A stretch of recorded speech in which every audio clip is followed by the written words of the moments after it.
Good morning, everybody. Broadcasting from Pachuca to Mexico and the world, we would like to thank you for joining us for the Language and Culture Fest 2022. It is a true honor for this university to have this morning with us Dr. Srimati Das.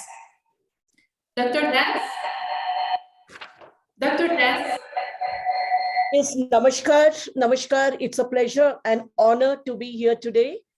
It's a great event, and I wish the event all success. Thank you. Thank you, Dr. Das. Dr. Das is the director of the Gudriv Tagore Indian Cultural Center in Mexico City. Dr. Das is a former associate professor, research guide, head of the Department of English, Multicultural and Gender Studies in Nehru College in India.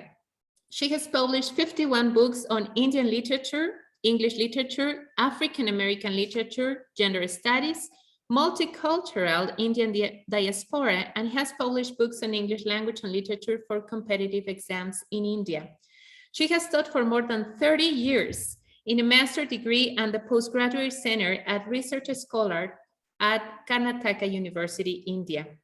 Among her 75 publications, we find research articles, national international journals of repute on English literature, Indian theater, women's issues. She has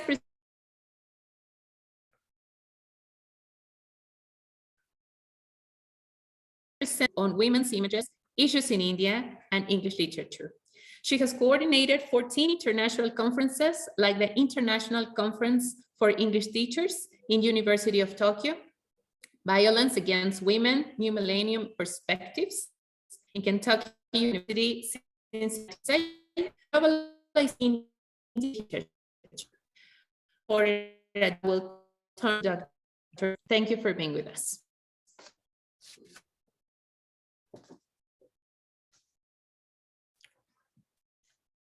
To stop here. Should I start?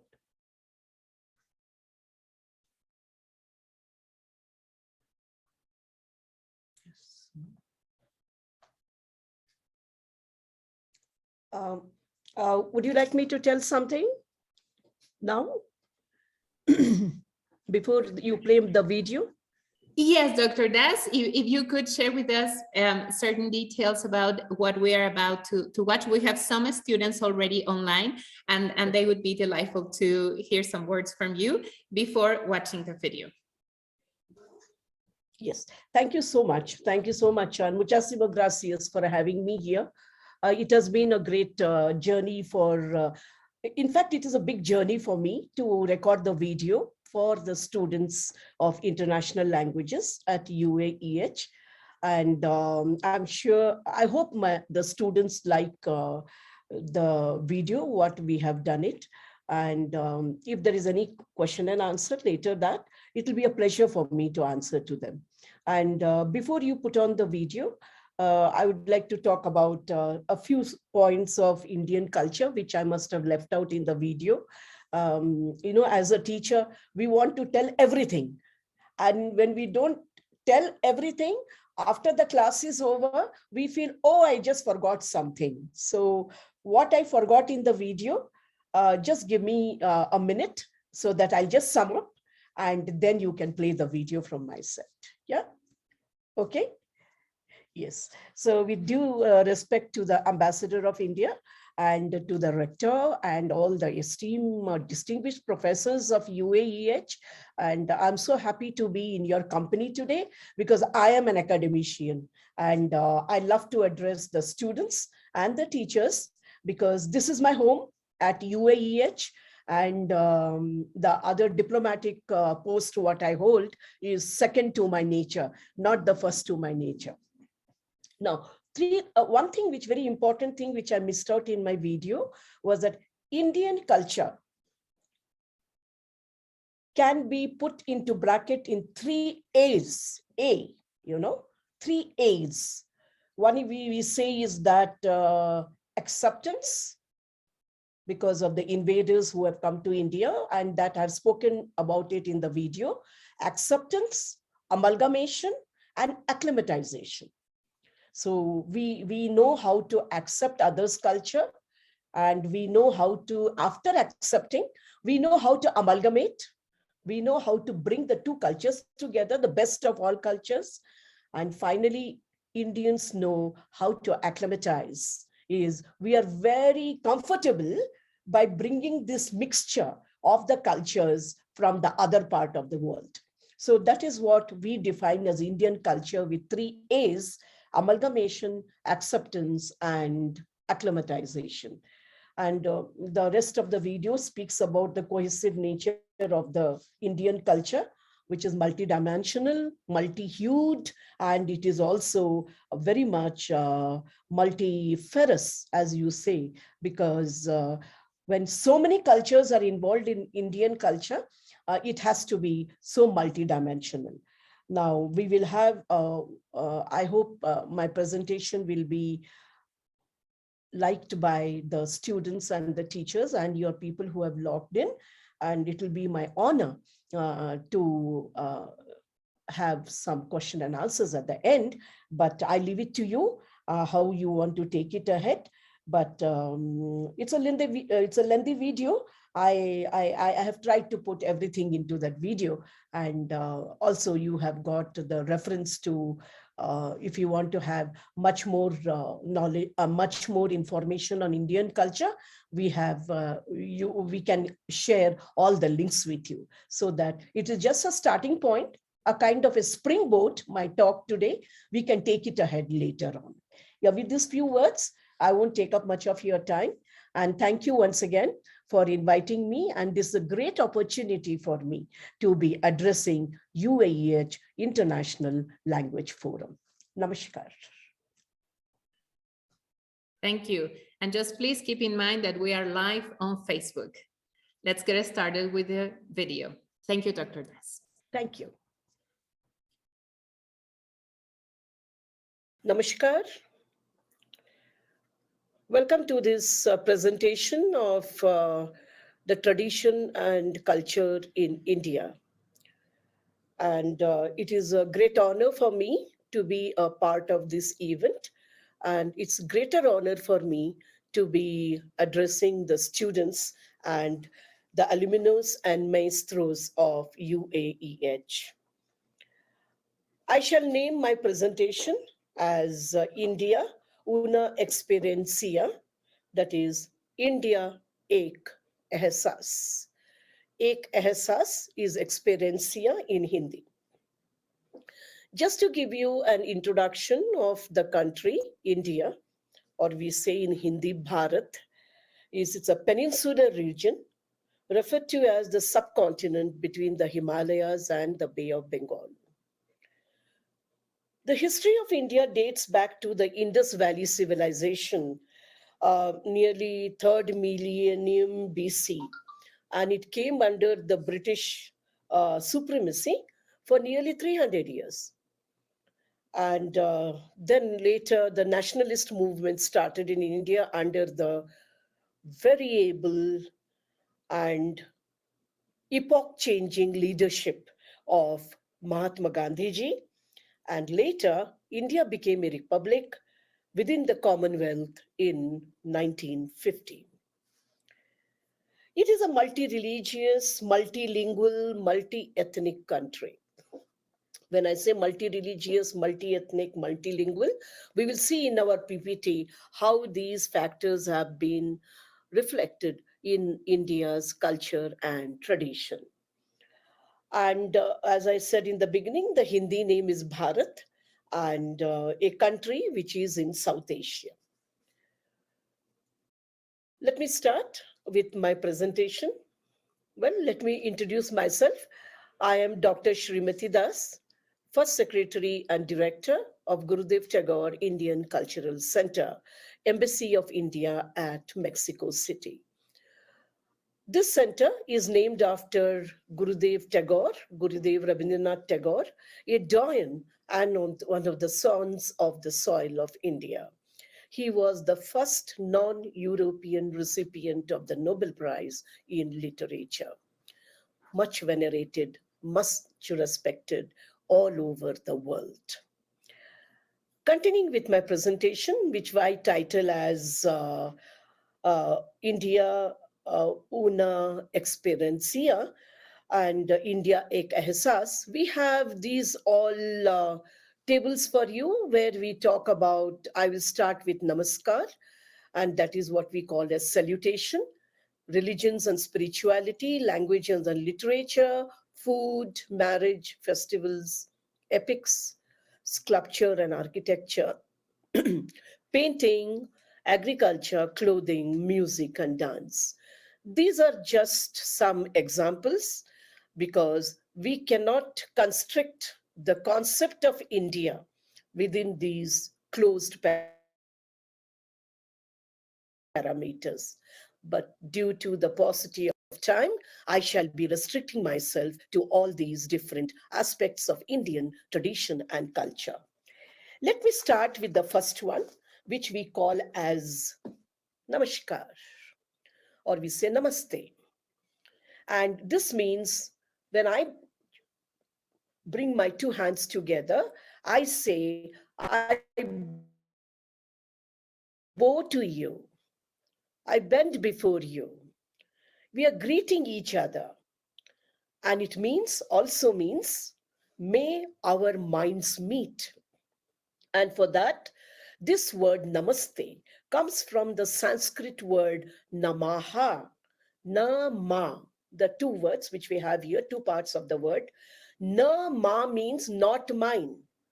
It means, signifies that when I bow before you, it signifies I am reducing my ego in the presence of you. So it is a reduction of my aham or me before you. So I am becoming modest when I say namaskar. This is more in reference to the COVID pandemic times when shaking hands was not at all advisable because of the transmission of the virus. So this namaste or namaskar took off, and we see even many foreign ambassadors and the head of the states, they are greeting each other with this namaskar. This is typical Indian culture and tradition. Namaste to you. I will go to the next slide and we talk about the culture of India, which is a amalgamation of subculture spread all over the Indian subcontinent and tradition. Though India is multi-religious, multilingual, and multi-ethnic, but there are certain base in India which is common to everyone, and that is called as the amalgamation, the mixing of the culture and the subculture. All these traditions and cultures of India are millennium old. They are not new. Only thing, they must have been updated or they must have given a different contour, a different shape during the modern times. Otherwise, it has started from millennium years old. Now, several elements of India's diverse culture are multi-ethnic and multi-religious, like Indian religion, yoga, cuisine, clothing, festival, languages, etc. So this all thing comes together, and this mixture is called as amalgamation. I hope you enjoyed this presentation. With this brief introduction, I go to my next slide, which talks about religion and spirituality. Now, India, as I told you, is a cohesive culture. It has a cohesive cultural existence.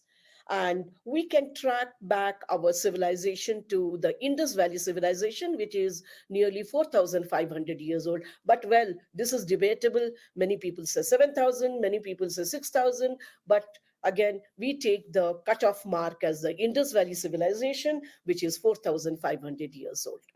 Now, India is the birthplace. This is where all these religions have taken place. I mean, the birth has taken place. Hinduism, of course, then we have Buddhism, we have Jainism, Christianity, Sikhism, and Islam. Now, Islam is the Muslim culture, and this has come to us from the invaders, that is the Mughal and the Islamic invasion. But we have adapted and we have made it as our own. Now, in India, that country, we all live together, all these different cultures with the different religious ethnicity, we live together in harmony and in brotherhood. Now, if we look into as I told you, the multi-religious country, and we had all these things with us from the age millennium, we have different temples of worship. Hinduism have got the temple of worship, Jainism, Christianity have their churches of worship, Buddhism have their own, we have their own, what you call as the meditation centers, Sikhism have, Islam's have their mosque, and every one of them is an architectural wonder. So it is not only going and praying inside, but it is also a part of our architecture, our culture. So this is how everyone lives in harmony, praying according to his God, his liking, his faith, and his belief. Languages and literature. This is a very, very complex, and I'm sure people find it mind-boggling kind of thing. How can a country exist with so many languages and so many ethnic languages, tribal languages, and we have got languages from the villages too. Now, it is said in India that Indian languages are divided into two linguistic families. One comes from the Indo-European, spoken by the 75% of the Indian population.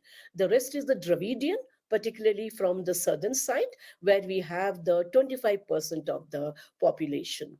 And then we have there are two articles in the Indian Constitution, which is 346 and 345, which recognizes two official languages. We do not have one official language. We have two, and that is English and Hindi. And the Hindi is coming from the Devanagari script, and English, of course, we got it as a blessing, a boon from the Britishers who ruled us for 300 years. They have gone back, but they have left their language with us, which we have adapted to our own language and literature. I would like to talk to you about something like literature. Like, you have British English, today we have got Indian English. We have the writers writing in the Indian English literature. Basically, I am a writer of Indian English literature. All my publications are on Indian English literature. Now, what do you mean by Indian English literature? We adopt the English language, but somewhere we try to make it our own. And when we make it our own, we have given a different nomenclature to it, and we call it as Indian English. Like, you have Australian English, you have American English, you have got Afro-American English, you have got those Nigerian English. We too have it. We have got Indian English. And the books are very, very popular and being taught as a course book in many international universities too. And in India, we have got 23 languages, official languages, and that is 22 plus 1, 22 languages plus English. English is very important in India because our education system is still on the Macaulay system of education. Now, a fact which I want to share with you. I'm sure you will be really awed with this, and this is the only country in the world which has it. It is 121 languages are spoken in India. Any part of India you go, you can hear 121 languages and 270 mother languages, mother tongues. Like, you say that when the mother language, it is what taught to the children. And this is what we call as mother tongues. English is the second language in India, as it stems from history during the British rule. After independence, too, the language has lingered on, and we have accepted many languages. Like in India, it is said every 15 kilometers we have got a different dialect of the same language. So it becomes a different language, a different culture, a different dialect. And it is such a mind boggling thing. Unless you are an Indian, you will feel that, oh my God, what is happening at every 15 kilometers of our transition? But for an Indian who are born with a tongue, An Indian is born with the tongue of a language. For an Indian, picking up language is very easy because they have been accustomed to this kind of exposure because of many reasons. And in India, any given child will speak more, four languages or more. So it is called as a three language formula we teach in our school. Our schools, though they have the mother tongue instruction, but they have to learn the English as well as Hindi or Sanskrit. Sanskrit is the classical language of India. So we will talk about Sanskrit later in our next session. But here it is. India, in fact, ranks um, if you talk about the language part of it, we have got many words in Hindi which has been accepted in the English dictionary today. We have got like avatar is a Hindi word accepted in the English dictionary today, either Oxford or Cambridge. Then we have jungle, which is for the forest, but jungle is a Hindi word. We have tank, the water tank. Tank is a tanki, we say in Hindi. Tanki has become tank in English. And then we have shampoo. Yes, what we use to wash our hair. The shampoo is a Indian Hindi word accepted as shampoo in English dictionary. We have roti like tortillas, what you have. Roti is made out of the corn, made out of the wheat flour, and this is the basic ingredient of the North Indians in India. As we have rice, we have the rotis, and this is also very important. Today, if you open any dictionary, Cambridge or the Oxford, you can find the word roti there. Then we have chutney. What you have like moles, we have made different kind of chutneys because it is said an Indian tongue needs something sour or something hot while having their food all the three times of the day. There are many words which I may not be able to share now, but you could go on listing how many Hindi words are there in the English dictionary. And then I'm sure all of you have heard about palindrome. Palindrome is an English word which means the word which is spelt the same way from the left to right and right to left. And the largest palindrome word in English language is Malayalam. Now you can see it on the screen. Malayalm. Now you try to read it from the left, from the right to the left. You will be reading the same way, and that is what is called as the palindrome. And the largest English word of palindrome comes from India. And uh, after that, I would like to talk to you something about how Indian literature is crossing boundaries, the geographical boundaries, and how they have become very important either in translation or they have, because it has to be in translation when you have 22 official languages. Indian literature is a very rich literature, but the people, like for example, in Mexico, if you want to read a Bengali literature, a book written by Rabindranath Tagore, you have to read it in English. So all of them have been translated into English because English is a world language. Whether we like it or we don't like it, well, I love it. And if you like it, so you have to read all the translations in English. Like if I want to read a wonderful book from Mexico, in Spanish, I tell my people, give it to me in English because I want to enjoy the literature of Mexico from into the English language. So English is our connect language, as we say. So this is the English, I mean, the language and the literature part of it. This is also multi-hued, multicultural, like the multi-religiosity which is existing in India. We go to the next slide. That is the food and the spices. I'm sure everyone loves food. All of us love food. That's why we call ourselves as foodie. And particularly Mexico and India, they are known as food lovers.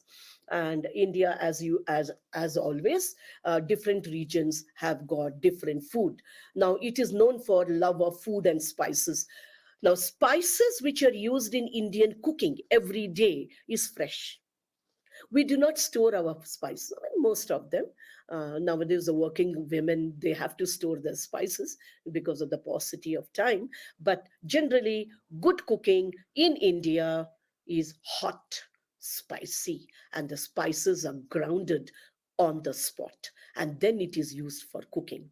And in India, as it is a multi-religious, multi-ethnic country, we have got different foods from northern, southern, eastern, western. These are the four basic regions. But within northern also, we have got south northern, east northern, as any country will have it.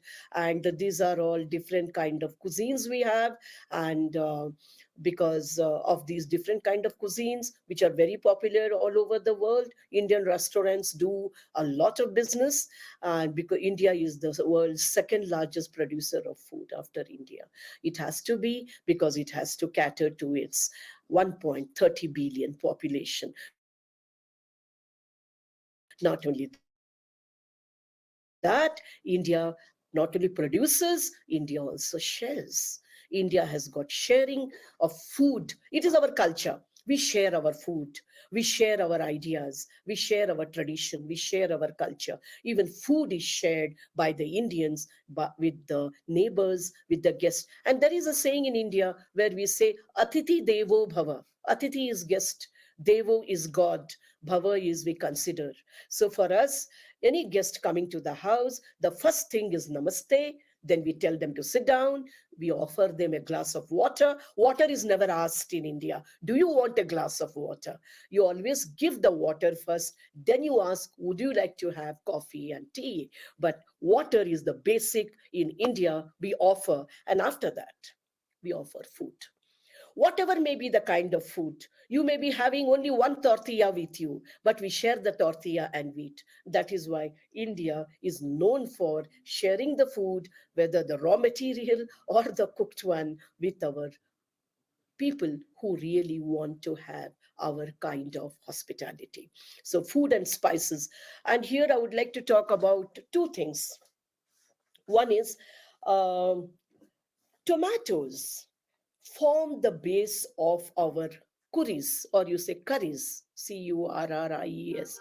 Indian curries are very famous, and the base for most of our cooking and food is the tomatoes. We grow in large numbers, whether it is a green or the red ones. Without a tomato, our cooking or our eating is not complete. Second thing which is very common in India is every Indian loves three things. He loves tandoori, he loves kebabs, and he loves biryani. Now, biryani is a spicy rice made with the mutton, either from the sheep or from the chicken. And tandooris and kebabs are made out of chicken, or it is made out of fish. Yes, and tandoori is particularly made out of chicken. But let me tell you one thing, that this tandoori and the kebabs are not basically Indian. They have been brought to us by our invaders, like Persian invaders and the Mughal invaders. So when the invaders came to us, they have given us many good things and they have gone. Like, for example, when Britishers ruled over us, we learned to eat how to eat cakes and pastries. India never knew what is a cake and a pastry. They left it back to us. And today in India, there is a famous pastry shop, which is the branch of the pastry shop, which is in Britain. And we call it as, I'm not getting the name of that. And it's a very famous pastry shop. And people travel all over India to Kolkata, the eastern part, because Britishers came there first to eat this pastry made at this particular pastry. And cake was never known to us. Happy birthday was never known to us. We learned to cut the cake from the Britishers. Well, there are many good things which came to us from the Britishers, and most of them are on the food and the cuisine and the literature and the education system. We adopt. Adaptation is the Indian base of Indian culture and tradition. We adopt. Even Mexican food is very popular in India. Every city will have at least one or two Mexican restaurants, and people love Mexican food in India because of the spicy nature of the Mexican food. And second thing, what I would like to talk about is that dishes again differ according to the region, climate, religion, language spoken, because one man's food, though it may not be other man's poison in India, but Indian love to taste the food from other regions too. But they are very particular about the food what they eat. So when you go to India, the first thing you do is to eat Indian cuisine. And the last part of this slide would be the street food in India, which is very famous, very popular, like we have in Mexico too, street food. And these are all spicy. In India, for spicy, we say chatpata.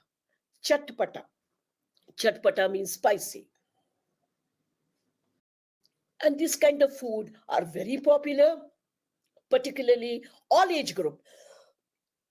There is no one age group eating this street food. It is very popular in all the events, in all the festivals, along with the regular a la carte food. We go to the next one, the marriage system. Very important. Marriage is not a contract in India. Marriage between a girl and a boy is a sacrament. When I say sacrament, it has been ordained from, it has been previously arranged by God. It has been ordained by our fate and our destiny. Like if I have to marry a person in India, well, I'm married. If I marry my man, now he may be from another region and I may be for another region, but I have been ordained. My fate ordains me, my destiny ordains me, and that is how it is called as a sacrament and not a contract. And it is believed, though nowadays nobody believes in it, that once you marry, you not marry once, you marry for 7 births. You get married to the same man, or he gets married to the same woman for 7 births. Of course, this is the belief of the religion, of our customs, but regular days we may not believe in it. So, and there are many kinds of marriages in India. Out of that, three would be arranged marriages, love marriages, and the third would be the Gandharva marriages.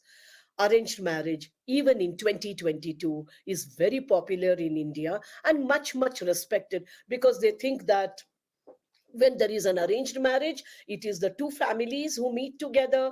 They say, I have a girl and you have a son, why don't we get them married? So it is said in India, when two people get married, it is not the marriage between two people, it is a marriage between two families. So there is an extended family, and if there are 3 or 4 kids in the house, the entire family broadens and everybody lives like one large, huge family. Marriages are very ostentatious in India. Lot of money is spent on marriages in India, because for a parent, getting the son married or the daughter married is his be all and end all of his life. A girl may be highly placed in academic, may be highly placed in her job, may be a thorough professional, but she has to marry, or she wants to marry. I won't say she has to marry, she wants to marry, because marriage is not only a union between a girl and a boy, marriage is a promise to continue with the generation in India with a society's sanction. And this sanction is called as a marriage. Of course, love marriages are very, very common nowadays. But even though there is a love marriage, the parents have to come together and they have to perform the marriage. It is not only the boy and the girl who goes out, gets married, and come back. As I told you, in modern times, this too also happens. But as tradition and in culture, Indians do not prefer love marriages. They still prefer arranged marriages. For example, my son has got an arranged marriage. And so that is how it happens. And dowry. Dowry is a particular phenomenon in India. I'm sorry, I'm sure there are other countries too, which gives the money, takes the money from the girl's father, parents, and takes the girl away for life. And there are some states in India where the boy pays the money to the girl and then he brings the girl home. He endows her with everything, movable, immovable property. So dowry is a very important things in India, and it is said that a parent starts saving for a girl's wedding from the day she is born. So these are very important in India. But it has also created many problems in the society. So government has outlawed, by the Indian government now, even there is no legal sanction to take dowry or to give the dowry. Any marriage in India is a long affair. It is a huge celebration, and no celebration is less than 2 weeks, because it is full of dance, music, customs, traditions, and every day of the movement you have got one tradition to take care of. So when the girl goes to another person's house, she carries the culture of her father's family into that family, and she amalgamates herself into that family because she promises her husband to take forward the generation of his family. So this marriage is very important, very sacred, and divorces are common nowadays because of the pressure of the modern life. But even then, 100 times a girl or a boy thinks before they jump into this kind of decisions, because it is said once you're married for 7 lives. Festivals in India are also multi-religious, multilingual, multi-ethnic, multi multiple kind of celebrating these festivals. We have got different states, different region. Also within one state in India, as I told you, there are 29 states. Even within the state, there are different festivals which are celebrated by different ethnic people. Now, India is a land of festivals. It is said in India, believed in India, if there are 365 days in a calendar, leap year or no leap year, there are 366 festivals in India. So 365 days and 366 festivals. India is a land of festivals because it has to cater to all the religion. Like we have Navaratri, the 9 day celebration. Diwali, it is called as the festival of lights. Ganesh Chaturthi, it is the festival of Lord Ganesha, where we celebrate his coming and his presence on this earth. Durga Puja, it is a 10-day affair where the goddess Durga, you must have seen some pictures, she has 10 arms, and that is the celebration of the women. And Holi, the color festival. We have Raksha Bandhan, a very famous festival between the brother and the sister. And in India, the festivals are also very relationship bound. Like you have festivals for husband and wife, you have festivals for mother, father, children, you have the festivals for parents, like you have Mother's Day, you have Father's Day. In India, we don't have Mother's Day and Father's Day, but you have a festival of a mother where the children pray the mother. So these are all part of this religious, cultural scenario in India. And the Raksha Bandhan is a very beautiful one, which is one of my favorites. There where the sister tries a thread on the wrist of the brother, like what you have, a friendship band kind of thing. She ties it on the wrist of the brother, and the brother promises the sister that I shall take care of you. Even after you're married, I'm there for you. If you want to come back, my door is open. I will take care of you. My shelter is there for you. You are my responsibility. So, Raksha Bandhan is Raksha is protection. Bandhan is the tie, the thread, the friendship band, what you have. So this is a very sweet festival between the brother and the sister. Even if you don't have your own brother, the family steps in. Her cousin may come in, her friends may come in, and they become the brothers for life and sisters for life. So it's a very cute festival, and it is celebrated all through the regions in India. Dashera, das means 10, and era is the celebration. A festival which is celebrated for 10 days is called as the Dashera. It is also called as the victory of the good over the evil. And that's why we burn the effigy of the bad. And this is what is called as the Dashera. Ramzan is a Islam festival, Muslim festival, which is celebrated in all gaiety, with all propriety, with all importance, because India is a multi-religious country. Equal importance is given to Christmas, equal importance is given to Ramzan. In fact, I have many friends who are Muslims, who are Christians, very close to me, and we celebrate together the Ramzan and the Christmas. And so it is like existing in harmony. And and sharing all your joys with your friends and your relatives. So India has got lot of festivals and lot of celebrations which is spread year throughout the year, because when you have so many religions, you have to have so many festivals. So it is a land of festivals. We go, these are some of the pictures you can see. This is the Ganesh Chaturthi, this is Onam, the New Year's Day in Kerala, deep down south.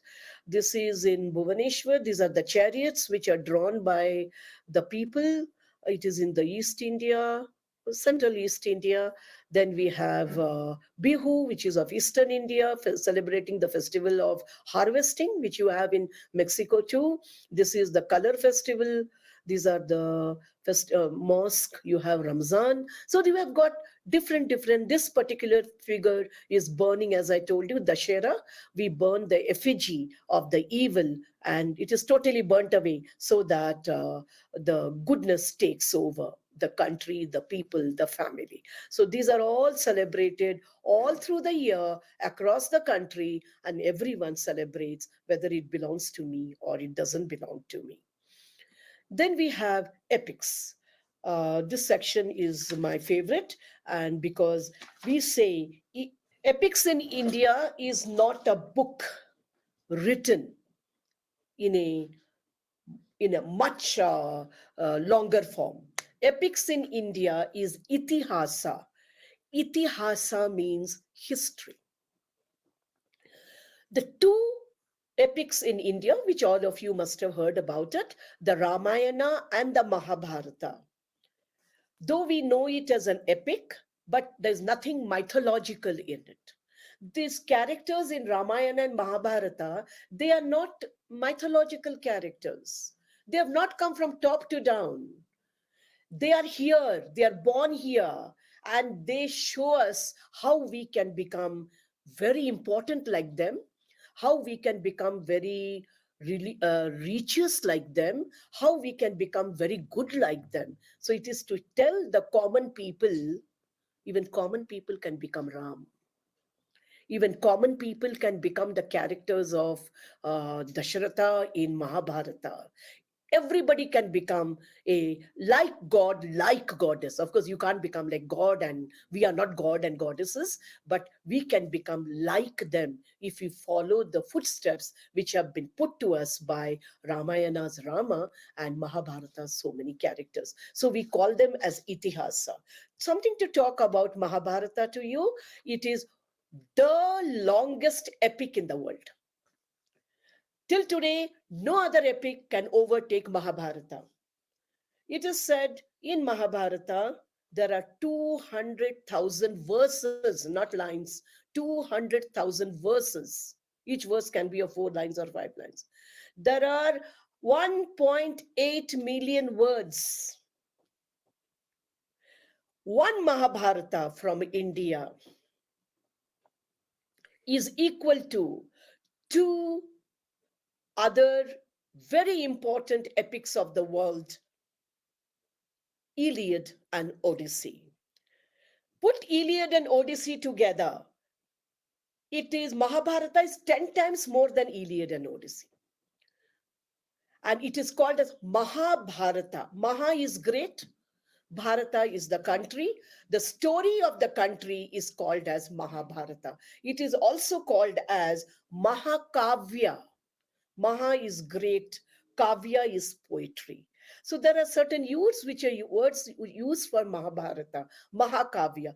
And I have read Mahabharata quite a lot of times, though without understanding it most of the time. It is very difficult because it is written in Sanskrit, the classical language.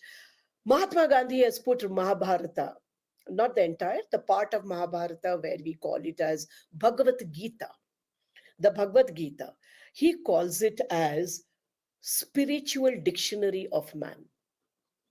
If you want to have a very righteous life, you want to have a very peaceful life, you want to have spiritually enriching life, read Bhagavad Gita. Does not belong to one country. It belongs to the entire humanity. So Mahabharata has got a part called as Bhagavad Gita, and it is called as the spiritual dictionary of mankind. Ramayana. Ramayana. Yana is the story. Rama is the main protagonist of Ramayana, Lord Rama, and it is a story from the beginning till the end. Rama is called as Purushottam. Purushottam. Puru is man. Shottam, the best of man. Purushottam, the best of man. Why do we call Rama the best of man? Not only he was very good looking, Rama was a very good looking because he was the sixth avatar of Vishnu. That is why he's mostly shown as a blue color. He is the avatar. I told you the word avatar. So avatar. He was, how should a man be? How should a husband be? How should a son be? How should a father be? How should a brother be? How should a family man be? If you really want to know that, it is Ram, who is an epitome of all the virtues of all the parameters of the relationship of human being. We are brothers, we have husbands, we have same relationship. But how should you be? That is what is told in the Ramayana. Recently, we are ongoing, we are having in Guanajuato, in Leon, in Salamanca, in Mexico City, we have these Lok Me Ram, which we have billed it as Mexico Me Ram. We have got all these paintings from Lalit Kala Academy, Ministry of Culture, Government of India, and Indian Council for Cultural Relations, where these paintings and the graphics have come to us, and we are exposing it to the Mexicans, and to tell that we all can learn something, if not everything, from a character like Lord Rama. Now, as I told you, Mahabharata is written in 200,000 verses. Similarly, Ramayana is written in 28,000 verses.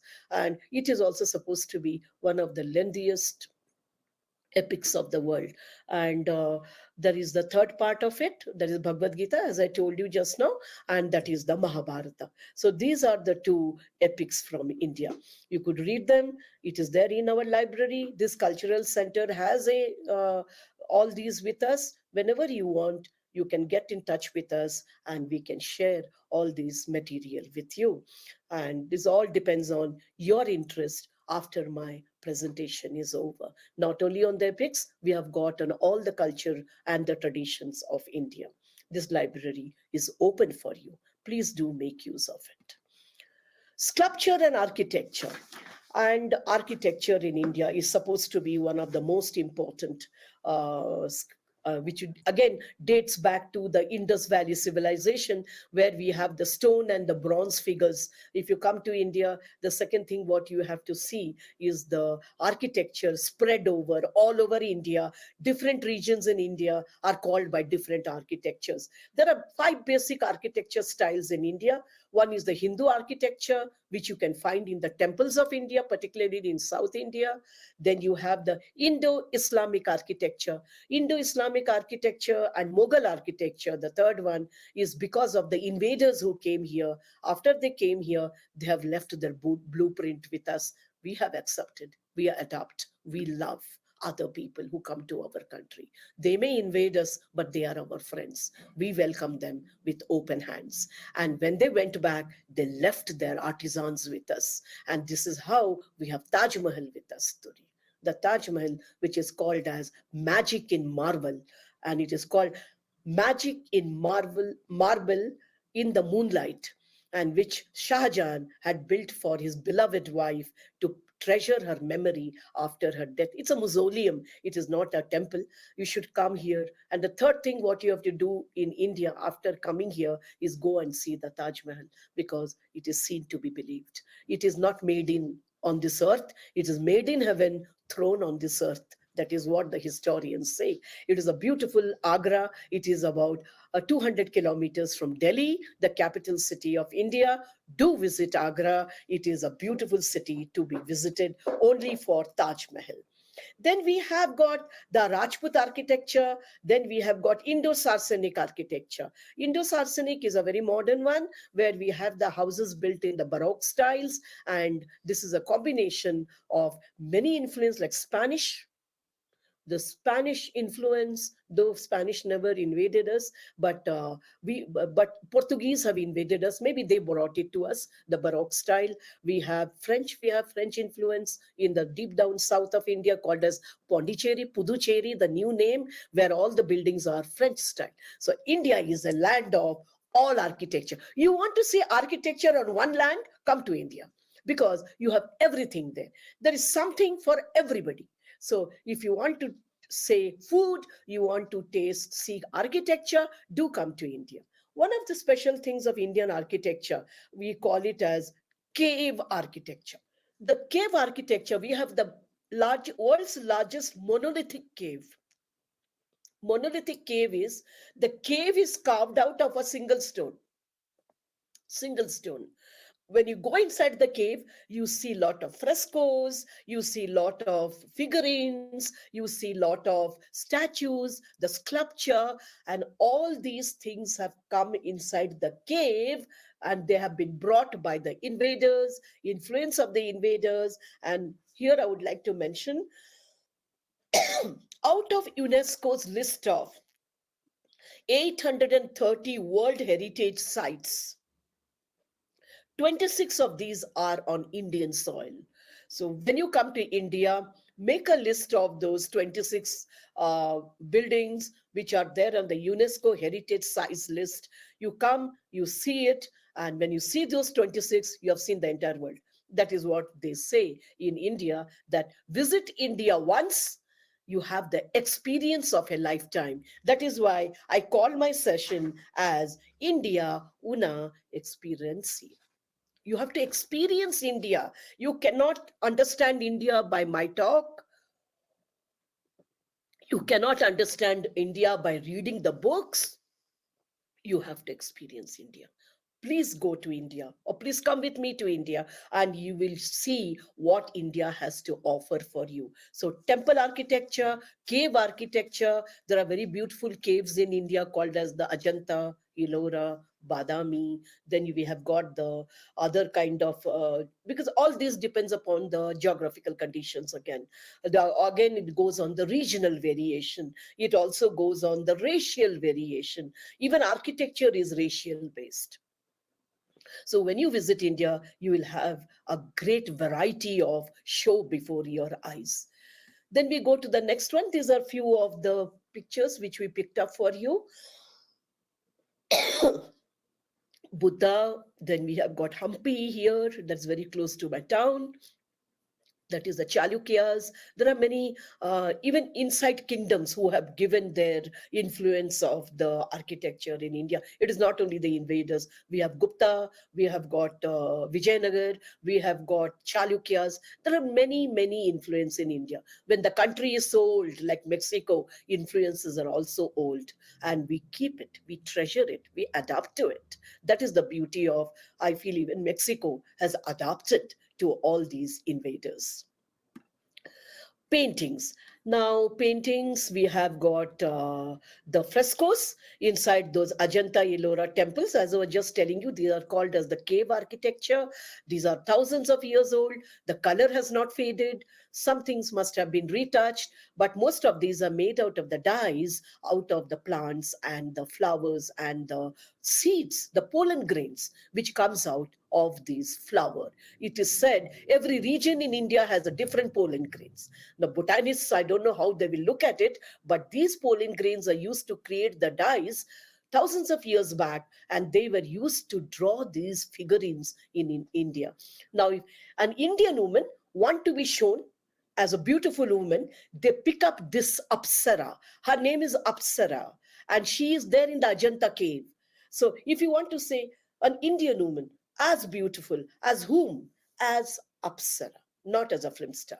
In India, we don't consider film star as the epitome of beauty. It is these frescoes which are present in Ajanta Ellora caves, and they are there on they are on the walls, they are on the roof, and again, as I told you, India has to be believed, seen to be believed. Before I move on to the next slide, I would like to talk here one sentence about all these paintings, all these buildings, all the architecture in India have taken care of the nature, which the modern day dams and all may not take care. So these have taken care of the nature, and there is a beautiful harmony, balance between art and nature. If anybody knows how to preserve nature, it was our ancient Indians, which I can't speak about the present Indians. Okay, agriculture. Well, India is very well placed, very well able to take care of her food bowl. Again, different regions of India talk about different food habits. Even the agriculture produce in India changes according to the geographical region. It is everywhere. Now, it is the global leaders in agriculture sector after the Green Revolution in India, which changed the face of India. Today, we are the second largest producer of rice and wheat in India. Particularly, I would like to talk here about the basmati rice, which has been patented. And today, if you really want to know what is rice, eat the basmati rice. And that is from India. And it comes from North India, mind you. Basmati rice cannot be grown in South India at all, maybe because of the weather condition and the geographical need. Not only rice and wheat, we are leaders. Wheat, I'm sure I was doing some reading on Mexican wheat production, where you call it as you had here a wheat, a Sonora variety of wheat you have here, and which has been taken by they have learned from Mexico how to grow the Sonora variety of wheat. India is one of the greatest producers of cotton, sugarcane, where we make the sugar, the azúcar, as you say, peanuts, jute, tea, spices, pulses, etc. One word about the tea here, what you say, chai, the masala chai. India is the lone grower of a particular kind of tea which grows in Darjeeling, to the eastern side of India, a hill station, where we call it as orange pekoe. Pico is the tip of the tea leaves. It is orange in color. It is beautiful. It is orange in color. That orange part is broken away and a tea is made out of that. Very expensive. It is not sold in tons or in kilograms. It is sold in grams. It is sold in grams because it is so very expensive. And they say to make a cup of tea, one or two shred of orange pico is enough. So spices, of course, spices came even to Mexico from India. If you see the people who traveled by the ship from Kerala, from the south of India, there are many spices which came to Mexico, which you have adopted now, and that was brought from India. A lot of studies can be done on the spices because I am told that many spices in Mexico have Indian origin. Pulses is also Indian born, what you call as dal. We go, these are all the different facets of Indian. Now you might be thinking they are so about, I mean, so ancient in their agricultural methods. But let me tell you, we have mechanisms. We have got a lot of machines which produce so much of food for so many people.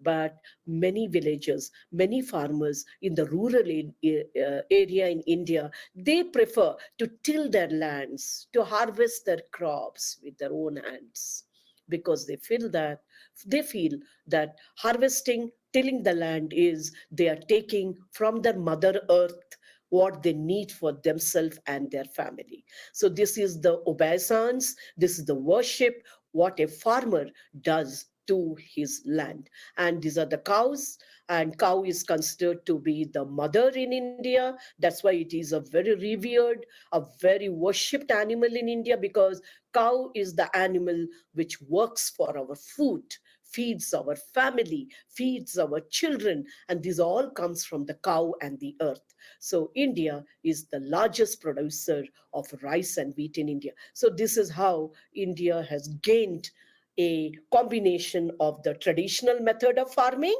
and also the new method of machinization. Clothing.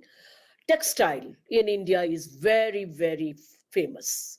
Textile in India is one of the most important avenues for employment generation in India.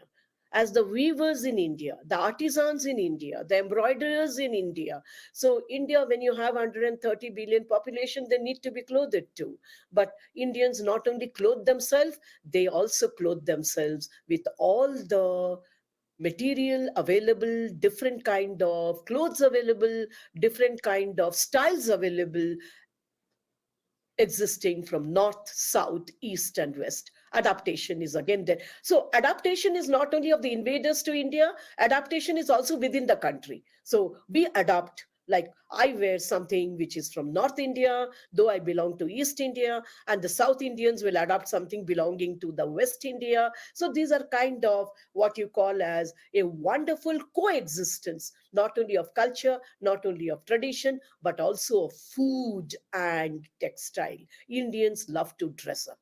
And this dressing up is two important basic styles of dressing. One is the sari, which we call it as 6 yards wonder, a cloth, a dress without any stitch on it.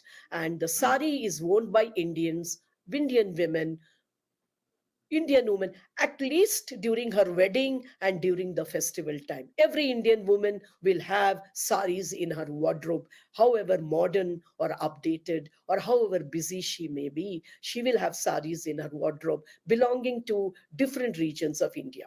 Indian men, they have stopped wearing the dhotis, as you say, the loose garments, what is available, but now they have shifted over to the Western concept of trousers and a shirt and the suit during the meetings. But during the festival, even today, Indian men, they wear the traditional costume. Particularly in the wedding time, you will never find a man sitting with a trouser and a shirt. I'm talking about the ceremony time. In the evening reception, he may wear a suit, but a designer suit, a tailored suit. But during the wedding time, he will wear his particular region ethnic costume. It is a must, and it happens also, and they look very nice. And this again in clothing in India, textile manufacturing unit employ the biggest employment generator. And the clothing in India depends upon the climatic condition, depends upon the region, depends upon the religiosity. Yes, that is very important for Indians, how to dress up according to their religion. So clothing, or we say vestimenta, is very, very important for an Indian to be known as an Indian. If you see an Indian lady, immediately you could make out that she is Indian because she is wearing the sari with a small bindi on her forehead. And bindi is also a very important factor for an Indian because it shows that she is married. Red bindi shows she is married. A black bindi shows that she has. Oh, well, the colors also differ. Red is a sign of marriage. In the wedding, and if a woman continues to wear the red bindi, it shows that she is a married woman in India. So she wears it with a sari and she wears it with any costume she wears. These are all what you call as the symbolism of being an Indian. Well, music and dance. When we talk about India, how can we not talk about music and dance? India is a musical country.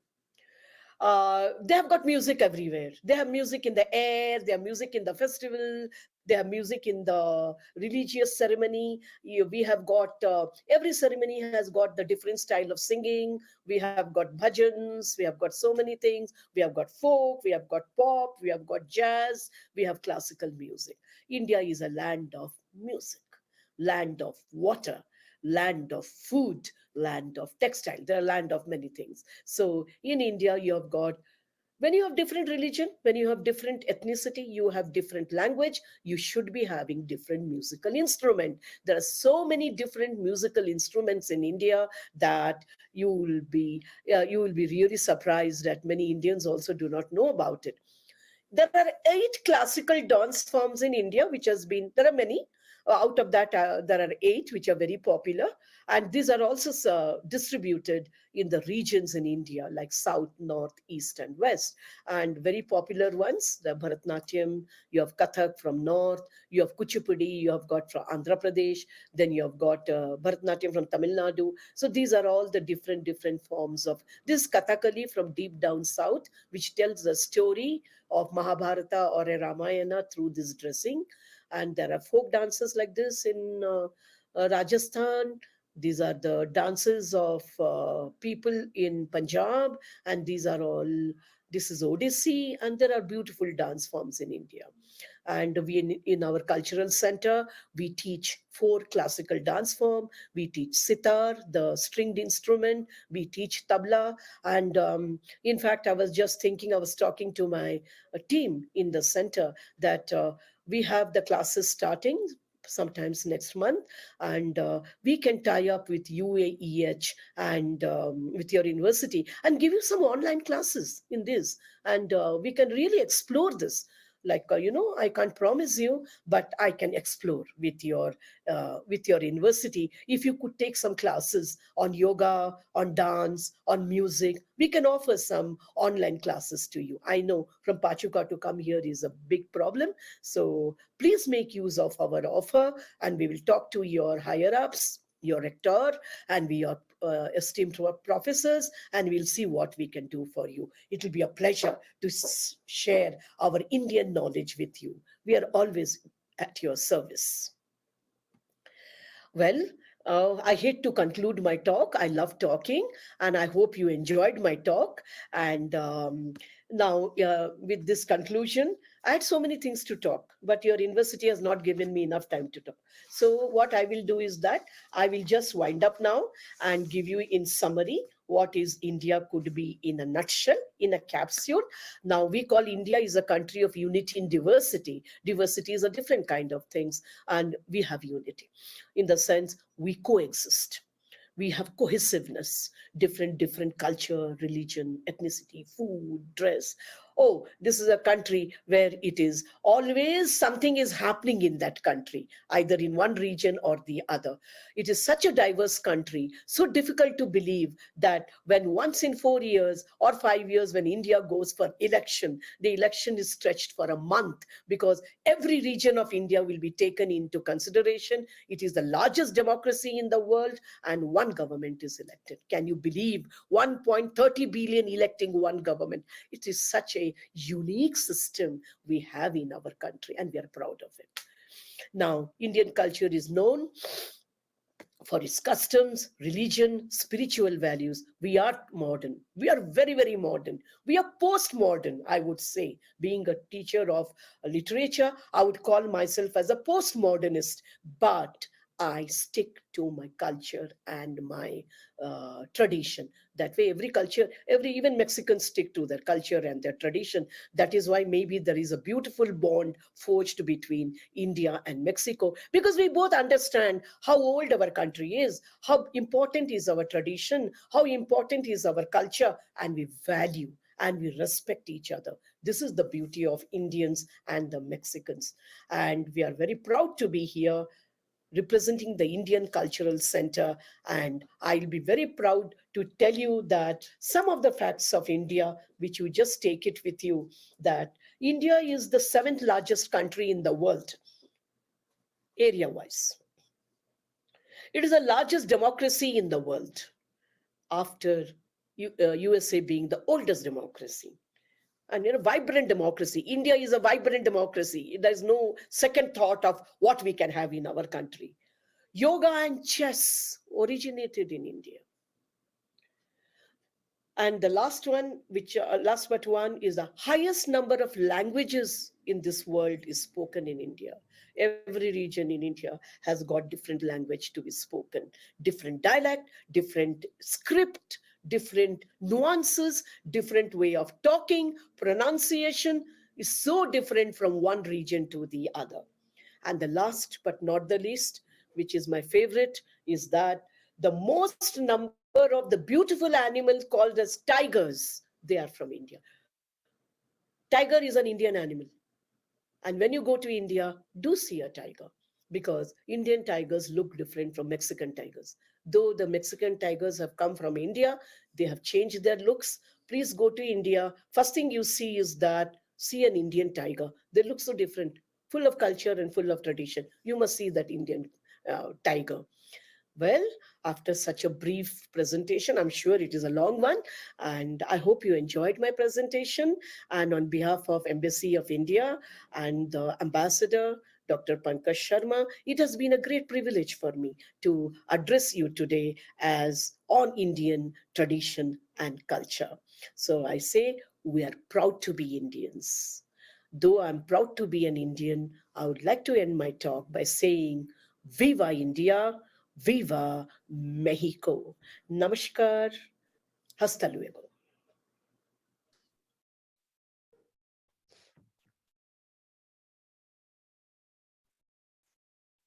Dr. Das, your presentation has uplifted our spirit. Thank you very much. I loved so many things of your presentation. You mentioned that there is something for everybody in India, and that is just wonderful. Thank you for your presentation. And we have a couple of questions. Saida, if you want to turn on your microphone and please ask Dr. Das your question. Thank you, Maestra Laura. Thank you, Dr. Abbas, for your interesting presentation. I really love it. I thought that I knew many things about India, but I realized I didn't know nothing. So thank you so much. Well, basically, my question is, do you think that in the future English will be the only spoken language in India due to the globalized world, that maybe Hindi will disappear, or what will happen with Hindi? That is my question, Dr. Abbas. Could some of you just repeat the question? I couldn't catch it. Sure. Yeah, I think that we couldn't hear that clearly. Well, her question is if you think that in the future English will become the official in India due to globalization. Well, if you have, I'm sure you have heard you have heard and seen my presentation. I already said India has two official languages, English and Hindi. English is already the official language. It's the language of our business, language of our commerce, language of our education, and particularly higher education, and language of science. And India is a land of English. Yes, we speak English from KG to PG, from kindergarten to the postgraduate. So it is not in the future. Now itself, English is the language for us. Yes.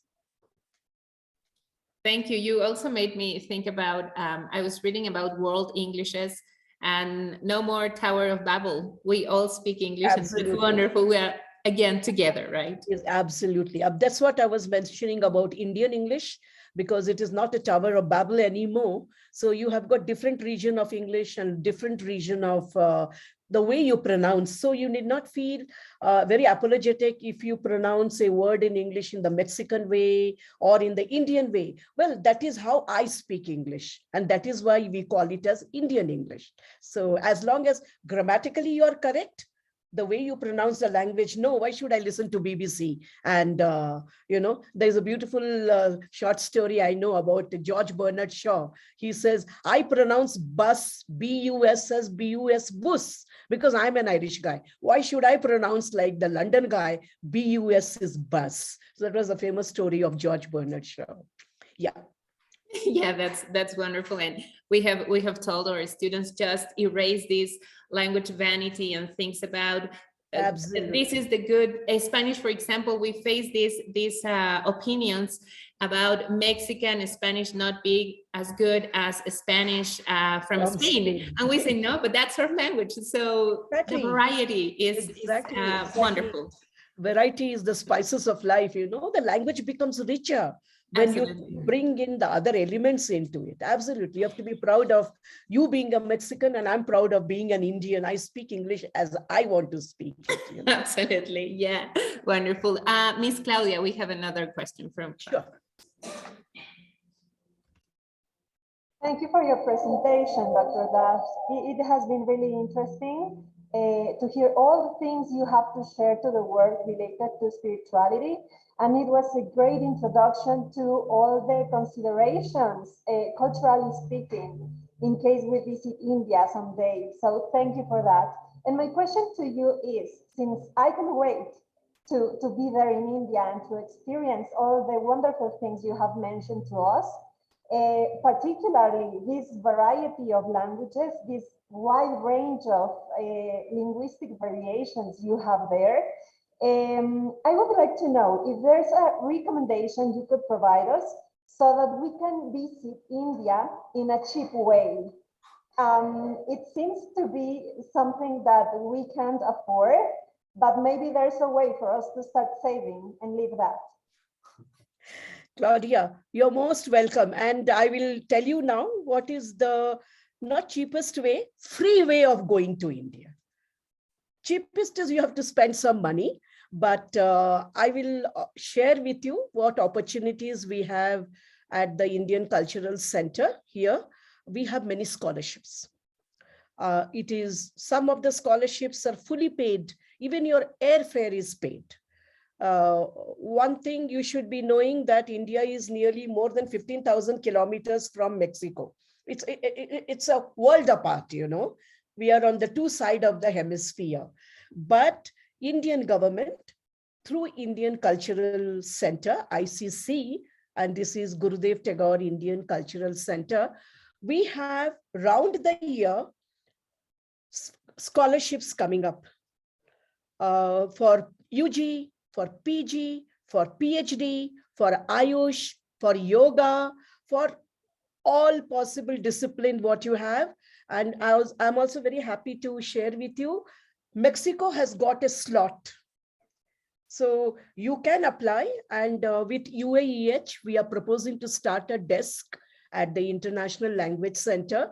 The desk will have all the information about the scholarships available in India.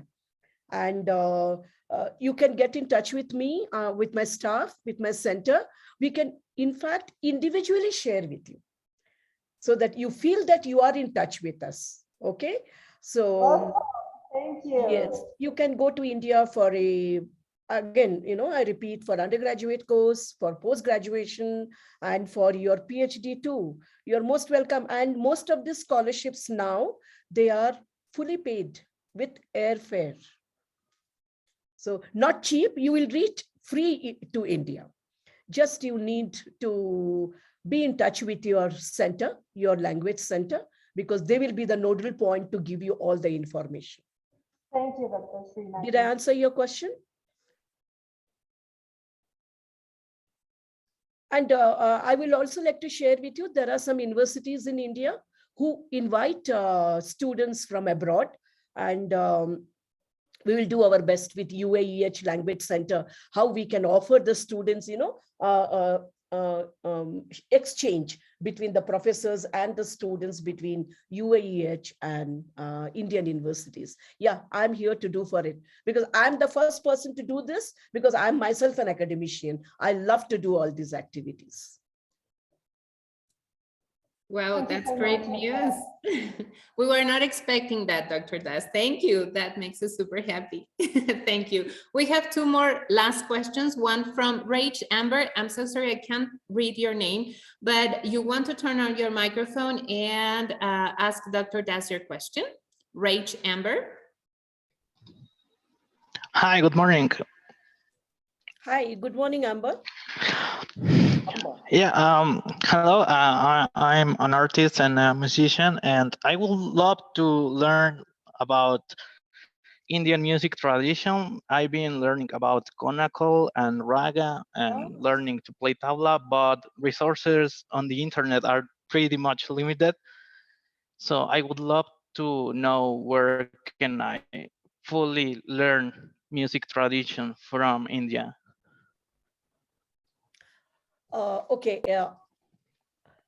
Rage Amber, did I pronounce your name correct? Hi, it's Rage Amber, but yeah, it's okay. Now, can I interpret your name first? Yeah, it's Rage Amber.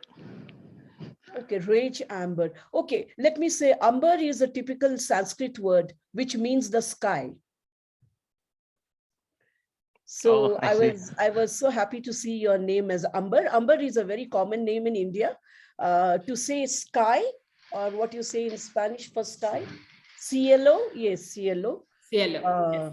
So mi cielo. So Amber, mi cielo. So this is how it is.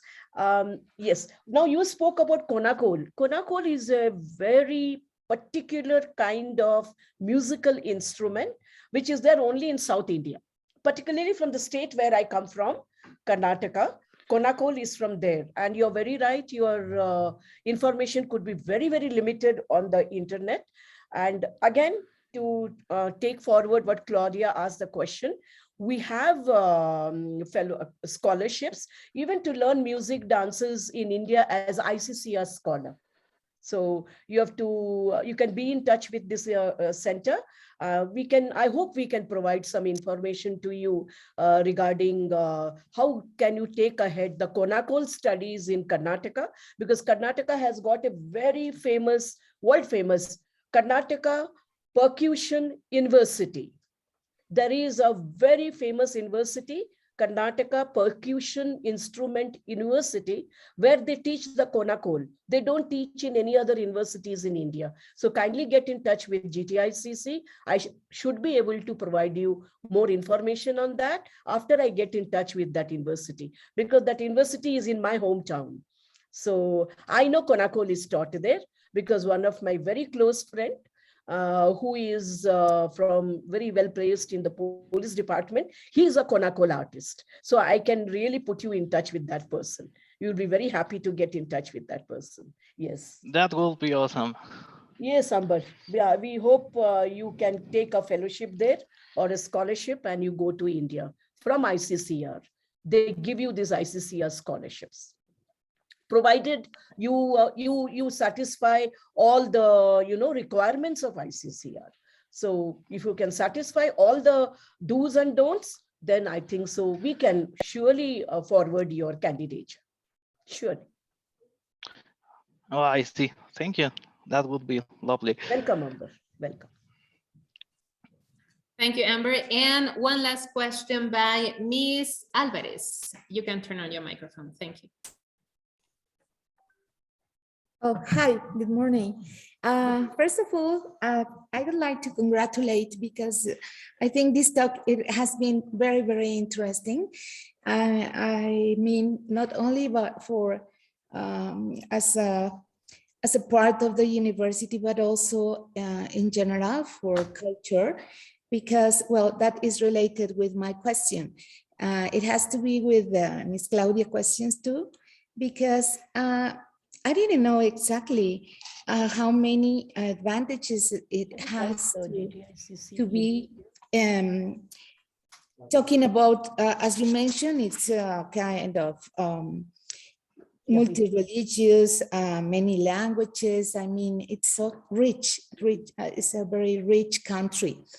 And related to the yoga practices, yoga discipline, is there any possibility for not only for students, for people who are interested in going to travel to this country in order to practice, for example, this discipline? I'm asking in a personal way because my daughter has studied related to physical activities, and she's very interested in yoga discipline, and she's looking for something in order to have the opportunity to be in that country, in your country, because she knows that yoga is very important for her, and we know that India is one of the best places to learn this discipline. Could you please tell me a little bit more about it? And if my daughter could have the opportunity to have a kind of scholarship, even though she's not a student anymore, but she's very interested in doing something related to this discipline. Thank you very much. Yeah, Ms. Alvarez, thank you for this wonderful question. It was so asked so lucidly. Wonderful. You have a great command over the English language. Wonderful. So now, yoga, Ayush, Ayurveda, ICCR offers, or the Ministry of Ayush, we offer fellowships. We offer scholarships, fully paid.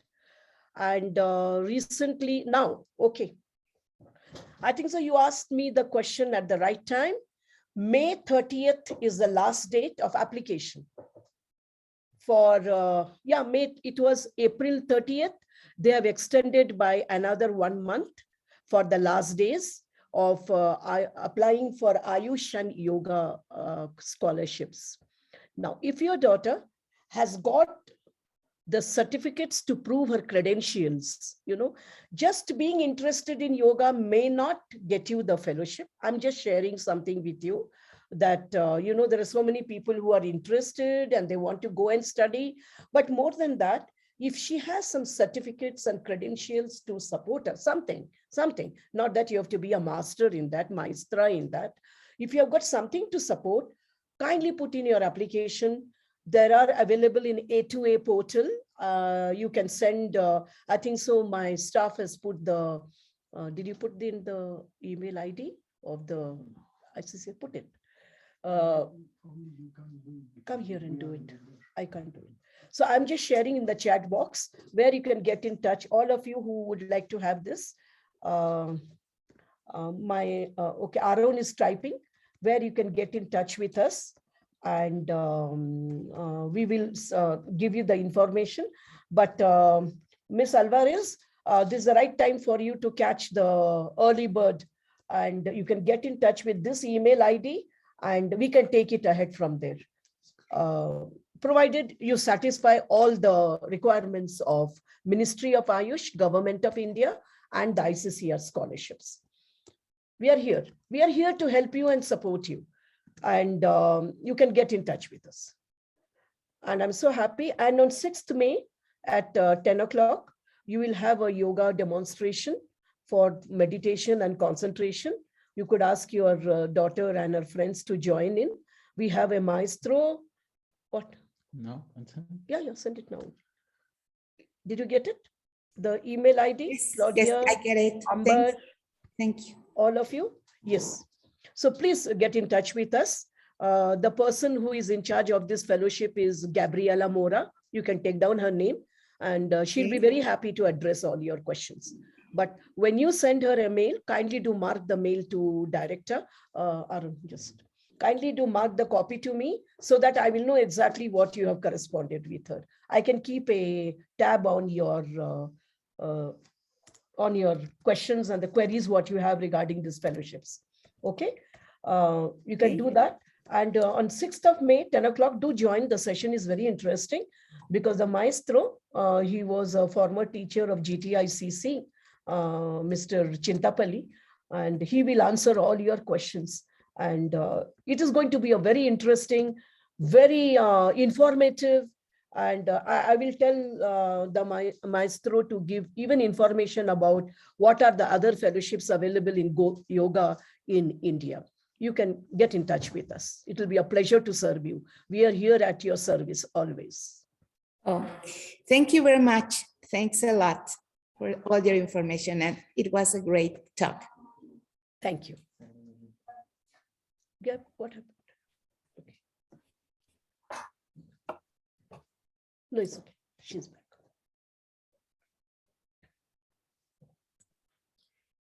Thank you. The Autonomous University of Hidalgo State and its Language Center deeply thanks Dr. Das for this wonderful and enchanting presentation. It has been a true honor to have you this morning.